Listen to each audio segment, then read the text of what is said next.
आप सभी का आपके YouTube परिवार ड्रीम विथ राम में स्वागत है। उम्मीद है कि आप लोग अच्छे होंगे और आपकी पढ़ाई निरंतर जारी होगी। तो आज हम लोग जो टॉपिक पढ़ने वाले हैं वो हिंदी के अंतर्गत एक महत्वपूर्ण टॉपिक है जिसका नाम है संधि।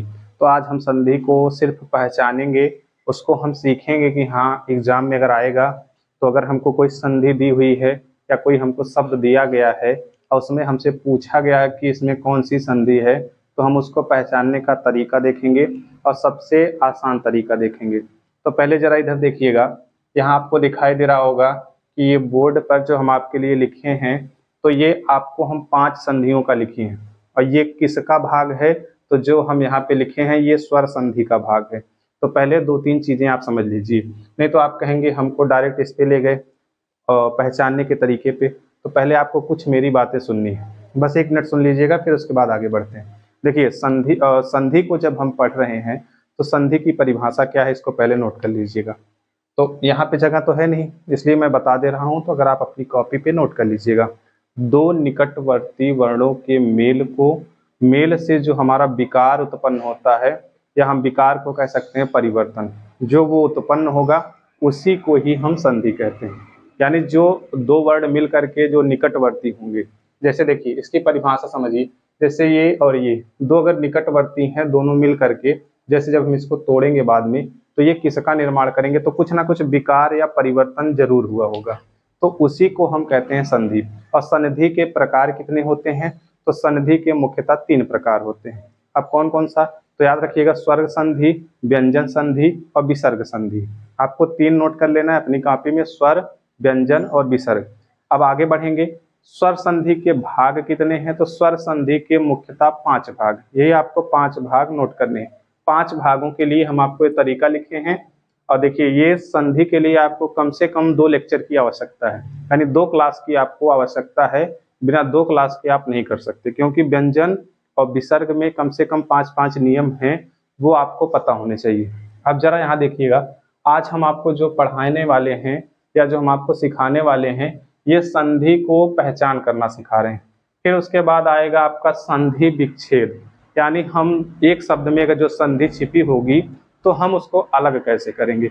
उसका स्वर संधि के 5 भाग हैं, गुण संधि, उसके बाद दीर्घ संधि, फिर वृद्धि है, फिर यण है, फिर अयादि संधि है। ये 5 संधियां।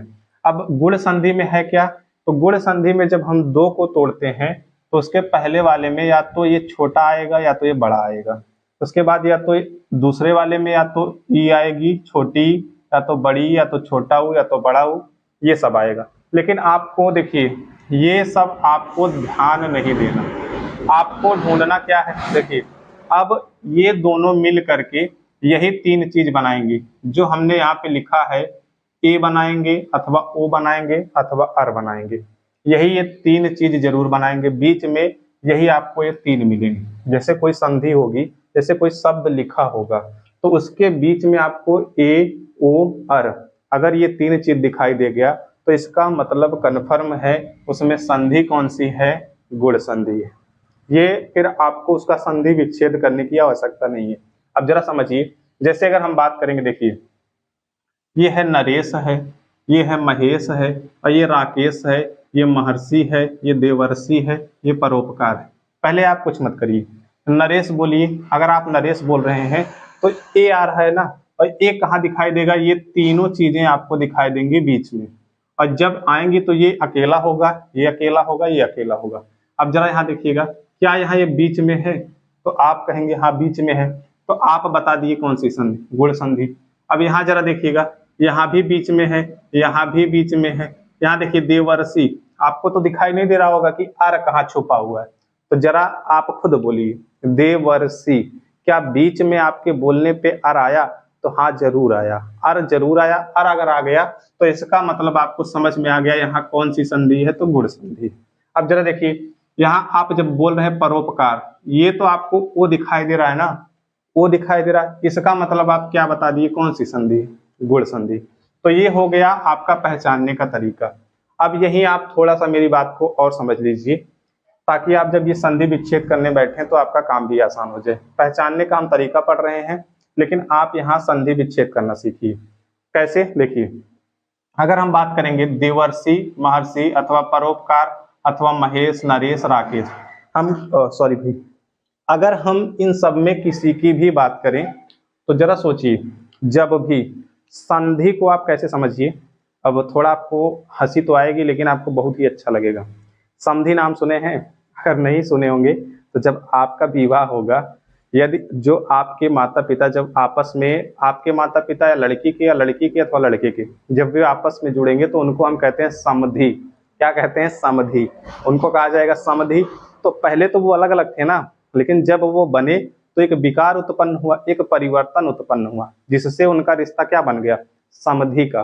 तो बस आपको वही याद रखना है, वो समधि बन गए। और जब आप उनको अलग करोगे तो जो लड़की के माता पिता होंगे उनका भी स्वतंत्र अस्तित्व होगा और लड़के के माता पिता का भी स्वतंत्र अस्तित्व होगा।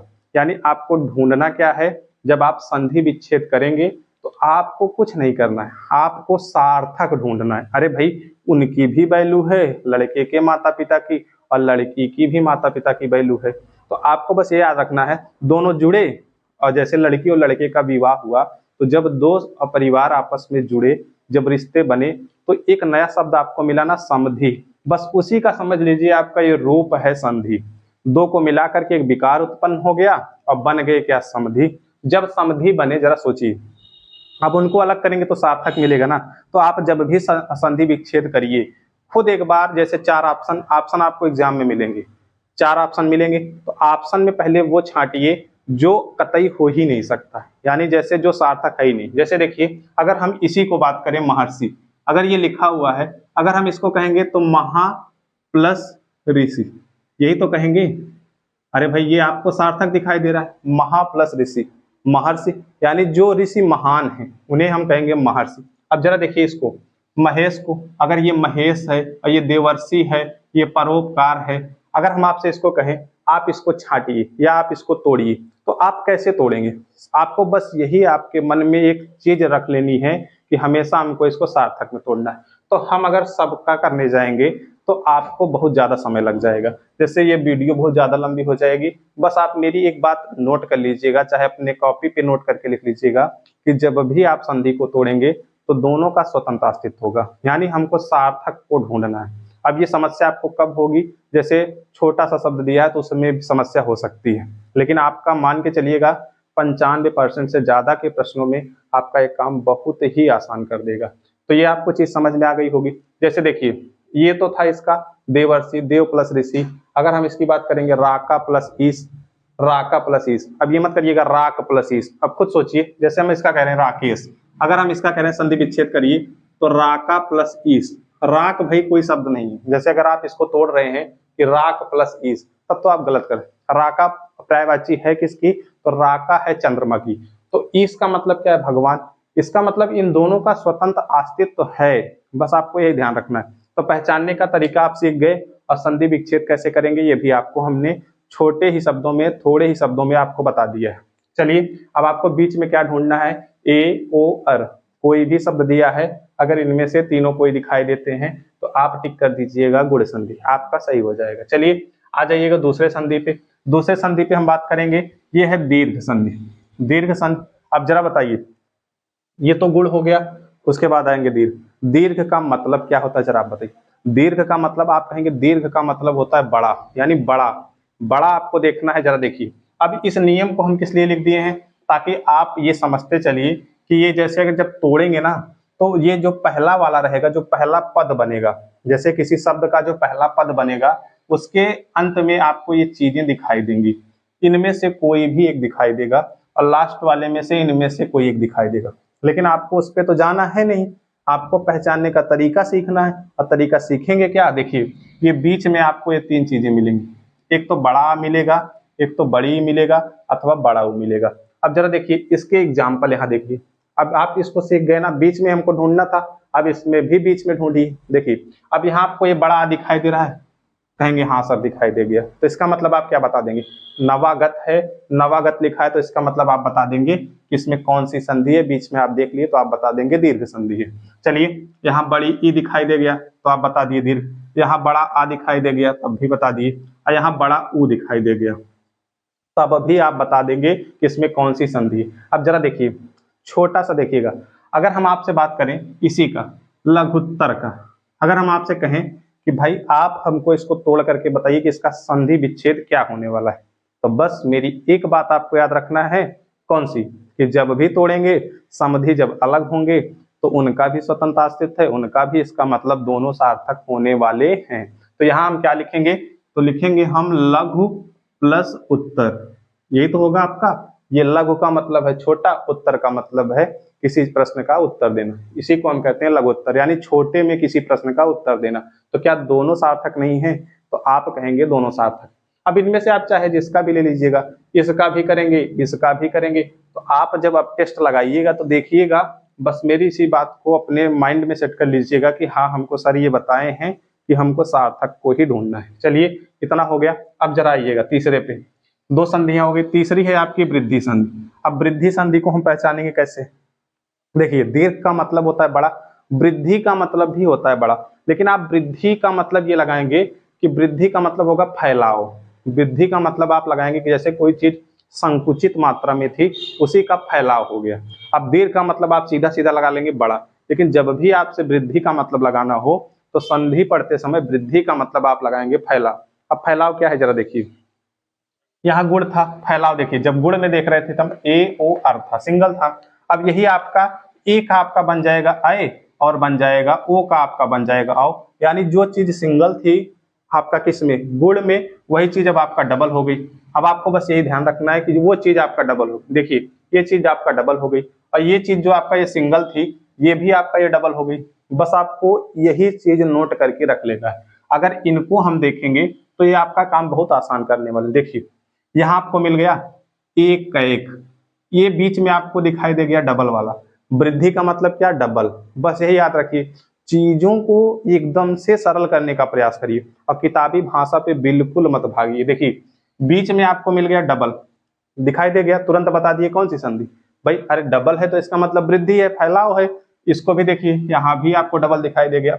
अब यहाँ भी आपको देखिए, यहाँ आपको देखिए है तो डबल लेकिन ये वाला नहीं है, ये है आपका ओ अ वाला है, ये आपको ध्यान रखना है। आगे देखेंगे देखिए दंतोष्ठ, ये भी आपका है डबल। जैसे ही आप देखें तो इसका मतलब आप कौन सी संधि बता दिए, वृद्धि संधि। अब जरा देखिए, अगर हम आपसे कहें, फिर वही बात, यही हम आपको थोड़ा थोड़ा हम आपको सिखाते चल रहे हैं, बाकी अगर आप कहेंगे तो इसके लिए हम आपको बहुत बेहतर ढंग से सिखाने वाले हैं, आपके एक प्रश्न भी गलत नहीं होंगे। जरा देखिए, अगर हम कहें कि भाई आप इसको तोड़ के हमको बताइए, जरा अगर जो हमने एक एक ये लिखा है इसको आप तोड़ करके बताइए, तो आप कहीं ना कहीं यही तो कहेंगे एक प्लस एक, इसका मतलब क्या है, अरे भाई ये भी सार्थक है और ये भी सार्थक है। और समधि हम आपको बताए थे, बस समधि याद रखिए और जब उनको अलग करेंगे, अरे भाई न लड़की वाले पक्ष वाले कमजोर है न लड़के वाले पक्ष वाले कमजोर, दोनों का अपना अपना सार्थक, भाई सार्थक है दोनों। बस आपको ये ध्यान रखना है एक और एक। अब आप चाहे जिसका बता लीजिएगा, जैसे देखिए अगर हम इसका कहें दंतोष्ठ का, तो आप जरा बताइए, दंत दंत हो जाएगा, अब प्लस इसका क्या कर देंगे, ओष्ठ कर देंगे, बस आपका काम आसान हो गया। ये चीजें आपको समझ में आ गई होंगी, कौन सा वृद्धि। तो अभी जरा आप फोकस करिए किस पे, आप संधि को पहचानने पे फोकस करिए। तो कितनी संधियां हो गई, हम लोग 3 संधि पे पहुंच चुके हैं। अब जरा चौथी संधि देखिएगा, ये चौथी संधि है कौन सी, तो यण संधि। चौथी संधि का नाम क्या है, यण संधि। अब यण संधि क्या कहता है, देखिए अब ये सब नियम जाएंगे, तो आप अगर यूपी बोर्ड से हैं या जिसमें हिंदी माध्यम से अगर आप पढ़े हैं या नहीं भी पढ़े हैं, तो आपको ये तो पहले से आप रट चुके होंगे या आपको याद होगा। तो ये अगर नियम आता है तब तो आपके लिए ये आवश्यक हो जाता है, अन्यथा आपको ध्यान रखना है कि इन्हीं दोनों का मेल करके, अब इन दोनों को आपको क्या बनाना है, अभी ये समझ लीजिए लड़की पक्ष वाले हैं लड़के वाले, इन दोनों को मिला दीजिए और जब मिल गए तो ये कुछ ना कुछ तो विकार उत्पन्न हुआ, तो यही दोनों मिल करके क्या बनाते हैं, या व रा। लेकिन यण में आपको याद रखना है ये बीच में आएंगे या व रा, अथवा कभी कभी बाय डिफॉल्ट हो जाता है कि ये आगे आ जाते हैं अथवा पीछे आ जाते हैं, यानी किसी शब्द में शब्द के आगे ही प्रारंभ में ही ये आ जाते हैं अथवा कभी कभी ये लास्ट में आते हैं। लेकिन इसके साथ जब भी आएगा या वा रा, इसके साथ जब आएगा तब आपका हमेशा कोई ना कोई अधूरा अक्षर, अधूरा का मतलब कोई आधा अक्षर आपका जरूर रहेगा। अब जरा यहाँ समझिएगा, इसके एग्जाम्पल देखिएगा, जैसे लिखा है अत्यधिक, अत्यधिक ये बीच में देख रहे हैं या मिला है और या के साथ आपका आधा ता मिला है। यहाँ देखिएगा स्वागत लिखा है, इस वा के साथ ये सा मिला है और ये सा है कौन सा, तो ये दंत का सा है। और सभी सा आप पहचानना सीख लीजिए। यहाँ देखिए ए है और ए के साथ आपका आधा ता है, यहाँ या है, यहाँ या के साथ आपका आधा ता है, यहाँ वा है, वा के साथ आधा सा है, यहाँ वा है, इसके साथ ना है। तो आपको ये चीज दिखाई दे गई होगी कि इसमें क्या लिखा है कि इसमें जितने भी हैं या वा रा के साथ आपका जब मिलेगा तो अधूरा अक्षर ही मिलेगा। जैसे देखिए अगर हम आपसे बात करेंगे, जैसे अगर ये प्रत्येक है, अब इसका संधि विच्छेद करिए, या अन्वय का करिए, या स्वच्छ का करिए, या प्रत्युपकार का करिए। अगर हम आपसे ये पूछें तो आपका तो आंसर होगा, जैसे देखिए प्रति उपकार ये लिखा है ना, तो आप खुद ही सोचिए जब इसको आप बोलने जाएंगे तो कैसे बोलेंगे, प्रति प्लस उपकार, ऐसे ही तो बोलेंगे। यानी प्रति उपकार यानी किसी के बदले किया गया उपकार। अब वो तो आपको एक वाक्यांश में प्रयुक्त करना है नहीं, बस आपका मकसद क्या है कि हमको संधि विच्छेद सीखना है और संधि पहचानना सीखना है। अभी एग्जाम में यही पूछा जा रहा है, सभी प्रीवियस ईयर उठा के देखिएगा तो आपसे यही पूछा जा रहा है। एक चीज और आइए, अब आगे आएंगे, ये वाला चीज आपको समझ में आ गई होगी कि हम यण संधि पहचानेंगे कैसे, या वा रा के साथ अधूरा अक्षर। आगे आइएगा, ये वाला है अयादि संधि। अयादि संधि का मतलब क्या है, तो ये नियम आप किताब में पढ़ चुके होंगे, आपको मिल गया होगा। ए ऐ ओ औ ये पहले पद में मिल जाएगा, ये दूसरे में, दोनों मिला करके कुछ ना कुछ विकार उत्पन्न होने वाला है। जैसे देखिए ये अय आय औ आवि, ये आप चार प्रमुख रूप से याद कर लीजिएगा कि इन दोनों को मिलाने के बाद जब ये दोनों समधि बनेंगे, अरे भाई तभी तो ये पूछेगा कौन सी संधि है, ये समधि बने तो कौन सी संधि है, बस आपको यही नोट करना है। चलिए अय आय औ ये आप, और एक चीज आप और नोट कर लीजिए, अगर आपको ये नोट करना है, इसमें प्रायः, प्रायः एक चीज और नोट कर लीजिएगा, प्रायः सरल शब्द, सरल शब्द, सरल शब्द आते हैं। जैसे देखिए क्या इन सब में आपको सरल शब्द दिखाई दे रहा है, जैसे लेकिन देखिए इसमें नयन, नायक, पवित्र, पवन, पावक, ये शब्द कैसे हैं, यानी इसमें मात्रा का प्रयोग आपको बहुत ही कम देखने को मिलेगा। तो ये चीजें आपको समझ में आएंगी।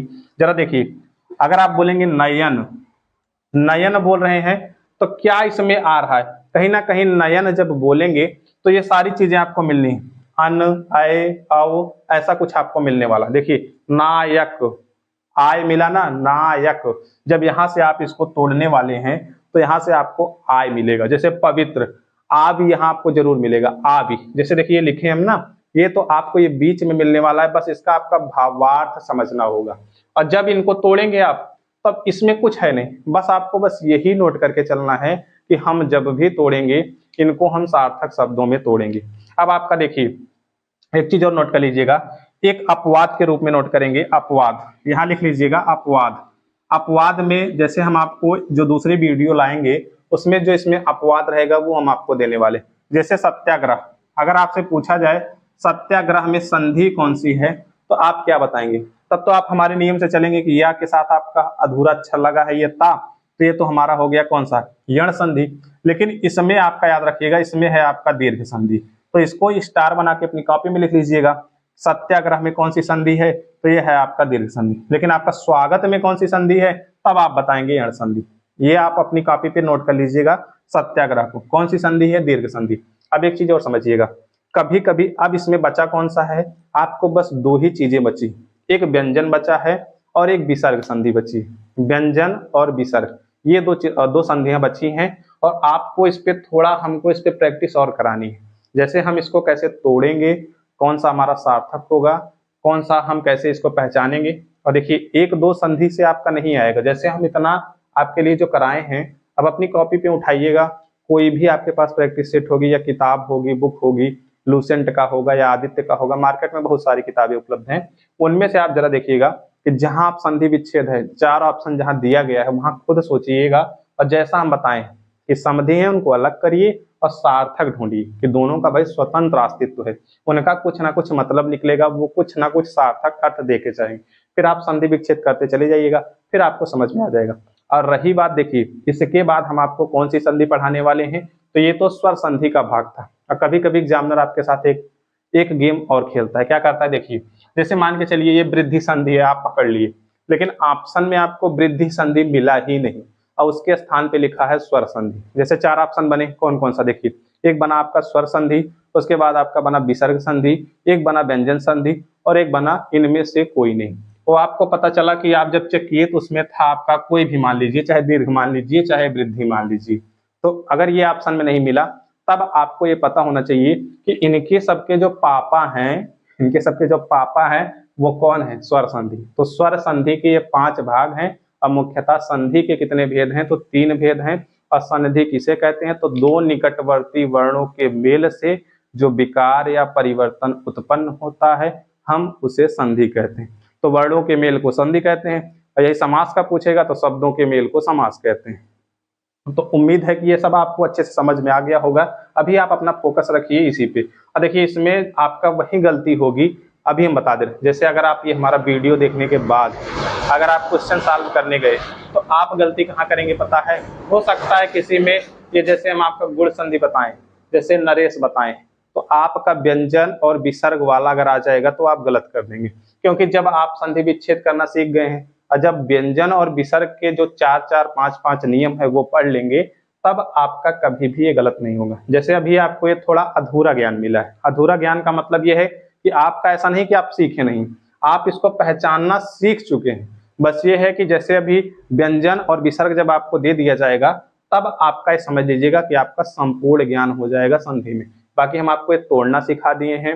अब ये आपको याद कैसे रखेगा, बस वही एक याद रखिएगा कि शादी विवाह होगा तो जो रिश्ता बनेगा वो माता पिता में संधि का बनेगा, उन्हीं को अलग करेंगे तो उनका सार्थक रहेगा। बस यही आपको एक याद रखना है। बाकी ये सारी चीजें अपनी कॉपी पे नोट कर लीजिएगा। अगर अन्यथा आपको स्क्रीनशॉट लेना है तो हम हट जा रहे हैं, तो इसका आप स्क्रीनशॉट ले लीजिएगा, पूरे का स्क्रीनशॉट ले लीजिएगा। तो स्क्रीनशॉट भी ले लिए होंगे। अब जैसा अगर आपको देखिए, हम ये नहीं कह रहे हैं कि आपको ये YouTube पे वीडियो नहीं मिले, हो सकता है कि आपको ये YouTube पे इसके ढूंढने जाएंगे तो 100 वीडियो मिल जाएंगी। लेकिन अगर आपको ये समझ में आया है, जैसे मैंने प्रयास किया आपको समझाने के लिए, जैसे मैंने मेहनत की है आपको बताने के लिए, अगर आपको ये वाकई में अच्छा लगा है कि हाँ हमको अगर समझ में आया है, तो वीडियो को भाई लाइक करिए और अपने दोस्तों के पास शेयर करिए और हमारा भी सपोर्ट करिए, ताकि हम आपके लिए अच्छी अच्छी या नई नई वीडियो आपको नए नए टॉपिक पे ला सकें। जिसमें भी आपको समस्या होगी उस टॉपिक पे हम वीडियो जरूर बना देंगे।